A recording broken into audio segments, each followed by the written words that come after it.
उम्मीद है तमाम माँ बाप खैरियत से होंगे। मैं Mazhar Hadi, welcome to my YouTube channel Pak job. तो आज की वीडियो में बात करेंगे फेडरल गवर्नमेंट एजुकेशन इंस्टीट्यूट की जानिब से जो जॉब्स आई थी टीचिंग स्टाफ और नॉन टीचिंग स्टाफ की, उसके हवाले से मुझे काफ़ी मैसेज आ रहे थे कि सिलेबस के बारे में बताएं। तो ऑफिशियली पहले सिलेबस अनाउंसमेंट नहीं हो चुका था, लेकिन अब हो चुका है। आपने क्या करना है, वेबसाइट पर आ जाना है। इसका लिंक डिस्क्रिप्शन में दे दूँगा, वरना आप लोग गूगल पर भी सर्च करें, आप लोगों को मिल जाएगा। इसको खोलते हुए नीचे जाएंगे तो हमारे पास यहाँ पे सिलेबस के बारे में लिखा है, तो यहाँ पे आप लोग इसको क्लिक करोगे जी, तो हमारे सामने ऑफिशियल सिलेबस आ चुका है। इसके बारे में हम बात करें सबसे पहले टीचिंग स्टाफ की। तो टीचिंग स्टाफ में जो सबसे पहली पोस्ट हमारे पास लाइब्रेरियन की थी।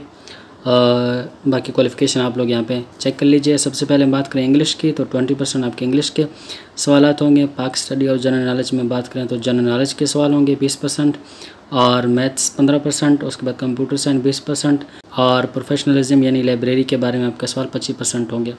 उसके बाद दूसरे नंबर बात करें एलिमेंट्री स्कूल टीचर की बात करें तो 20% जो आपके इंग्लिश के सवाल होंगे, पाक स्टडी के सवाल होंगे 20%, और मैथ 20%। कंप्यूटर साइंस के सवाल नहीं होंगे। जनरल साइंस 20% और प्रोफेशनल 20%। उसके बाद असिस्टेंट लाइब्रेरियन की बात करें तो 20% इंग्लिश के, जनरल नॉलेज के 20%, 15% मैथ, 20% कंप्यूटर साइंस और जनरल साइंस के सवाल नहीं होंगे।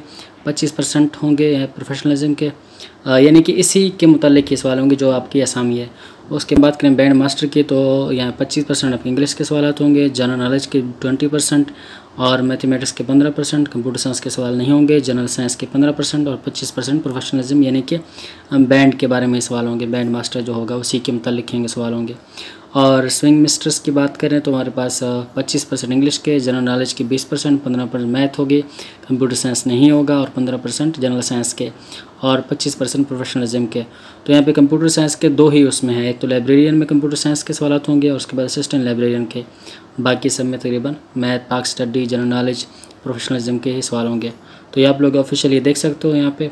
उसके बाद हम जाएँ तो नॉन टीचिंग स्टाफ की बात करें तो हमारे पास स्टाफ की तो जो पहले असामी थी असिस्टेंट की थी, और इसमें जो सिलेबस है वो 25% आपकी इंग्लिश होगी। पाक स्टडी जनरल नॉलेज में बात करें तो जनरल नॉलेज 20% होगा, mathematics 20%, computer science 20%, general science 15% और प्रोफेशनलिज्म के सवाल नहीं होंगे। अकाउंटेंट की बात करें तो मेरे पास 20% इंग्लिश, जनरल नॉलेज 15%, मैथ 20% और कंप्यूटर साइंस 20%, जनरल साइंस नहीं होगी, और 25% आपके प्रोफेशनलिज्म के बारे में इन अकाउंटेंट के मुतालिक होंगे।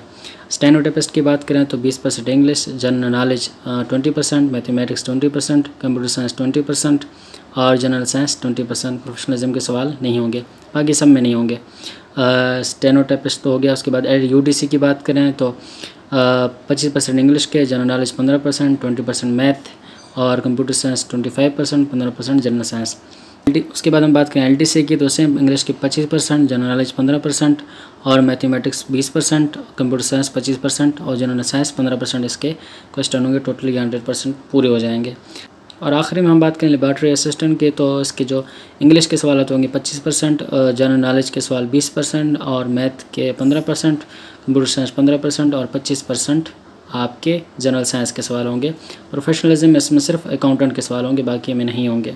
तो ये ऐसा आपके सामने ऑफिशियली सिलेबस आपके सामने दी गई है, तो इस मुताबिक आप लोग तैयारी करें। और आखिर में एक चीज़ भी नोट यहाँ पे लिखी गई है, इसको भी आप लोग यहाँ पे देख सकते हैं। टाइपिंग लिखा है, इसको भी हम लोग पढ़ लेते हैं। Typing and shorthand test of shortlist can will be conduct at the time of interview. तो टाइपिंग और शॉर्ट हैंड टेस्ट जो आपका होगा वो इंटरव्यू के दौरान होगा, जो शॉर्ट लिस्टेड कैंडिडेट होंगे टेस्ट के बाद। तो ये आपके सामने ऑफिशियली सिलेबस है, तो आप लोग इसको देख सकते हैं, ख़ुद भी आपके डाउनलोड कर सकते हैं। वेबसाइट का लिंक मैं दे दूंगा, आप लोग वहाँ से डायरेक्ट आके आप इसको खुद चेक भी कर सकते हैं। इसी तरह आपको तैयारी कीजिए और अल्लाह से दुआ भी कीजिए, तो रोज़ाना के हिसाब से नफल पढ़ती जाइए और दुआ कर दीजिए कि अल्लाह आप सबको कामयाब करें। और इस तरह की मज़ीद जॉब अपडेट हासिल करने के लिए मेरे चैनल को सब्सक्राइब कीजिए। Thank you so much.